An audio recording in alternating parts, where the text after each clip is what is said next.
प्रायः शरीराभिमान में मगन हुआ प्राणी वो अपने परिवार में आसक्त हुआ, बस भोग और धन, पद और प्रतिष्ठा इसी में जीवन गंवा देता है। कोई गुरु कृपा पात्र इनसे ऊपर उठता है तो उसके अंदर भागवतिक बल जागृत होता है। उसी भागवतिक बल से प्रियालाल के चरणारविंद तक पहुंच होती है। अपबल, तपबल और बाहुबल, चौथो बल है दाम धन।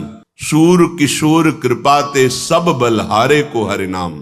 जो इन सब से अपनी चित्तवृत्ति को हटाकर एकमात्र प्रियालाल में लगा दिया वही जीत गया। हटाने में असमर्थ होने के कारण आत्मस्वरूप गुरुदेव हमारा हाथ पकड़कर खींचते हैं। बस हम विपरीत दिशा की तरफ ताकत न लगावें, जिधर वो खींच रहे हैं उधर ही कदम बढ़ा दें तो ये बल जागृत हो जाएगा। मेरे बल श्री वृंदावन रानी, ये बल जागृत हो जाएगा। इसी बल से निकुंज के भाव देश में प्रवेश पाया जाता है। शरीर रहते हुए, जीवन रहते हुए, जीवन मुक्त होकर भाव देह की प्राप्ति गुरु कृपा, आचार्य कृपा से फिर प्रवेश होता है। अद्भुत महासुख जहां मोक्ष भी थुतकी कृत्य हो जाता है। श्रीपाद कृपा करके वर्णन कर रहे हैं, किमरे क्यों भ्रमित हो रहा है, दसों दिशाओं में सुख की खोज में भाग रहा है। ये भोग लूं, ये वस्तु मिल जाए, ये व्यक्ति हमारा हो जाए, ये पद हो जाए, इतनी संख्या धन की हो जाए, कभी सुखी नहीं होगे। विश्वास कर लो, जितना आप सोचते हो उससे कई गुना बढ़कर किसी के पास वो सब है, पर वो भी अशांत है। जो अशांत है उसे कहां सुख मिलेगा। तो क्या करें? बोले ब्रज 84 कोश में प्रवेश करो एक बार। हमारे ब्रजधाम में महामहिम 12 वन है।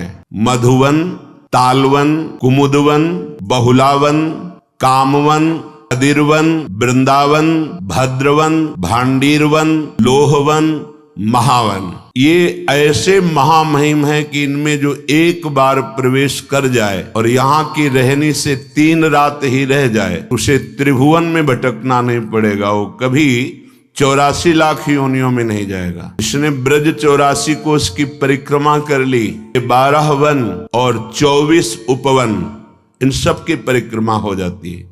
12 वन ये आपने सुने, 24 उपवन, गोकुल, गिरिराज गोवर्धन, बरसाना, नंदगांव, संकेत, परमार्द, अडीग, शेषशाही, माठ, ऊंचा गांव, खेलवन, श्रीकुंड, गंधर्ववन, पराशौली, बिलछू, बच्छवन, आदिबद्री, करहला, अजनोख, पिछला, कोकिलावन, दधिगांव, कोटवन और रावल। ये 24 उपवन और 12 वन हमारे महामहिम ब्रजधाम में विराजमान है। सबका मुकुटमणि, ये समस्त तीर्थों का मुकुट है ब्रज 84 कोश, और इसका मणि है श्री वृंदावन धाम। बड़ी कृपा है जिनको श्री धाम आने को मिला और महिमा सुनकर प्यारे जू का नाम जपने लगे। चरण सेवा की भावना जागृत हुई। मानसी गंगा का आचमन कर लिया, राधा कुंड का आचमन कर लिया, मानसरोवर का आचमन किया, गिरिराज जी की परिक्रमा दी, वृंदावन की परिक्रमा दी, बरसाने की परिक्रमा दी, महारानी लाडली जी महाराज का दर्शन किया। अब तुम्हें नरक नहीं जाना पड़ेगा, तुम्हें 84 लाख योनियों में भ्रमण नहीं करना पड़ेगा।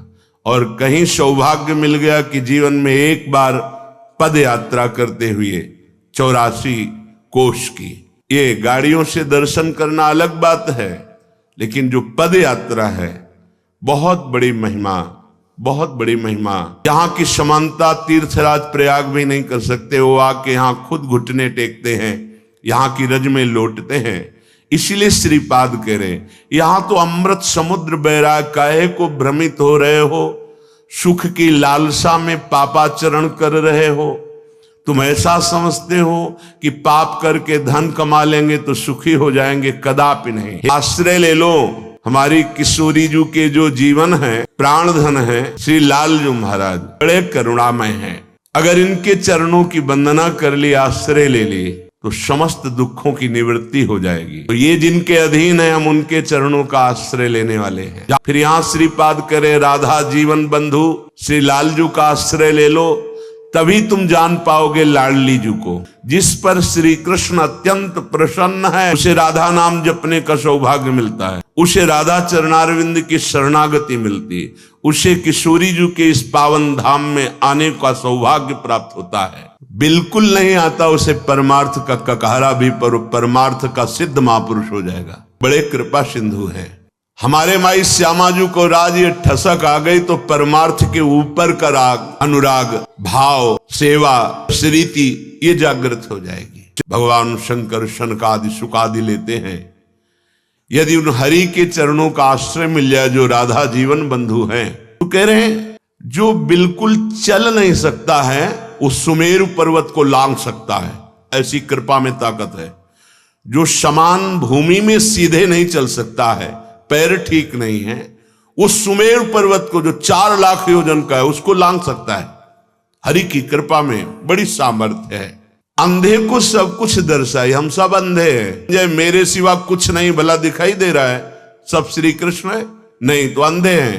हमें क्या दिखाई दे रहा है? नानात्व, जड़ चैतन्य, अच्छा बुरा, उत्तम अधम, ये हमारी दृष्टि नहीं है, ये दृष्टि बिगड़ गई है। जिन जिन के नेत्र खुले उनको दिखाई दिया सिय राम में सब जग जानी, उनको दिखाई दिया प्रभु के सिवा कोई नहीं, निज प्रभु में देखे जगत। तो अंधेरे को सब कछु दर्शाई, सब कुछ सर्वम खलमिदम ब्रह्म ये देखने, तब नेत्र खुले, नहीं तो अंधा है वो। अज्ञान अंधकार में भटकता मैं मोर तय तोर में, इसी में पूरा जीवन नष्ट कर देता है। ये नहीं समझता कि मेरी पत्नी में भगवान, मेरे पुत्र में भगवान, मेरे माता पिता में भगवान, चराचर में भगवान, बढ़िया अवसर मिला है सबकी सेवा करके जीवन मुक्त होने का।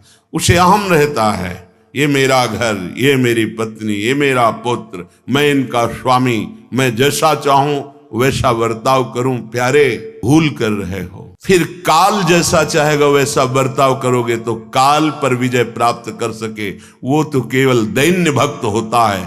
थोड़ा भी अभिमान हुआ तो काल के तमाचा से बचने की सामर्थ्य किसी की नहीं है। जो दैन्य होकर प्रभु की शरण में हो गए उनको काल का भय नहीं होता है। सुनने लगेंगे, हम सब बहरे हैं। कैसे बहरे हैं? शास्त्र कह रहा है, गुरुदेव कह रहे, चीख चीख के फिर भी सुनाई नहीं दे रहा। यदि हरि कृपा हो जाए तो तुम्हारे कान सुनने लायक हो जाए, सुनने लायक बात सुनी और जीवन में उतार ली, ये हुआ सुनना। बोले आजकल गुरु शिष्य का ऐसा परिचय है कि एक देख नहीं रहा शिष्य क्या कर रहा है, और एक शिष्य है कि वो सुन नहीं रहा कि गुरु क्या कह रहे हैं। बिगड़ गई बात। गुरु देखे कि शिष्य क्या कर रहा है और शिष्य सुने कि गुरु क्या कह रहा है, बस परम मंगल प्रारंभ हो जाता है। बोले बहिरो सुने, ये सब बहरे हैं जो ना गीता वाणी भगवान की जो है उससे ना सुन रहे, ना वो शास्त्रों की बात मान रहे,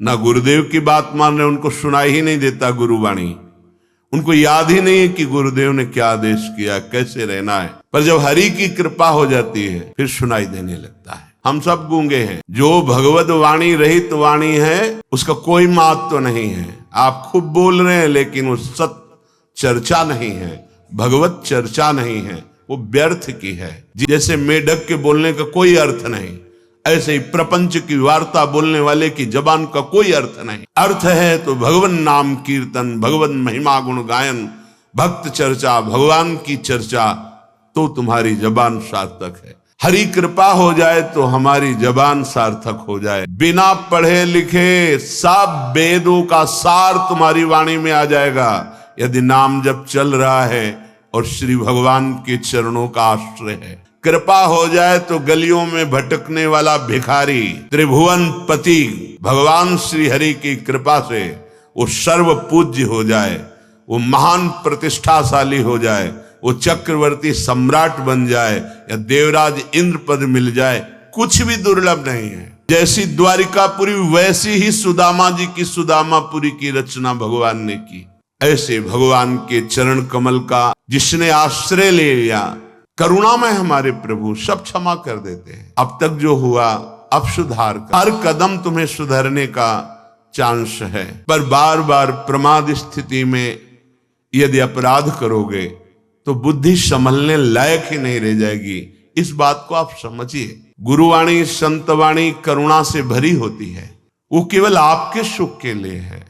आपको लग सकता है कि हमारा ये उपहास करते हैं, विरोध करते हैं, नहीं, तुम बहुत प्रिय हो, तुम अपने हो।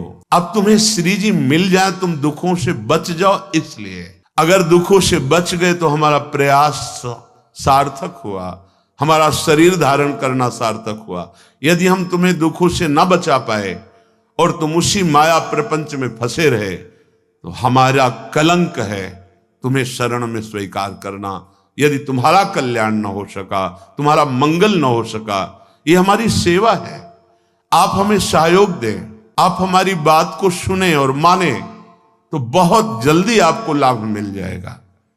ये आपके ऊपर हरि की कृपा है कि आपको नित्य साधु संग मिल रहा है, नित्य समस्त शास्त्रों का सार मिल रहा है। आपको खोजना नहीं ग्रंथों में, आपको बैठे बैठे केवल पान करना है। वो खोज करके, शोध करके, अनुभव करके आपको पान करा रहे। श्रीपाद कह रहे, क्यों ये निरंतर बहते चले जा रहे हो भ्रमित होकर के, मैं मोर तय तोर में वापस लौटो। तुम्हें प्रकृति कभी सुखी नहीं कर सकती, क्योंकि तुम परमात्मा के अंश हो। तुम्हें सुख मिलेगा तो परमात्मा तत्व में विश्राम मिलेगा।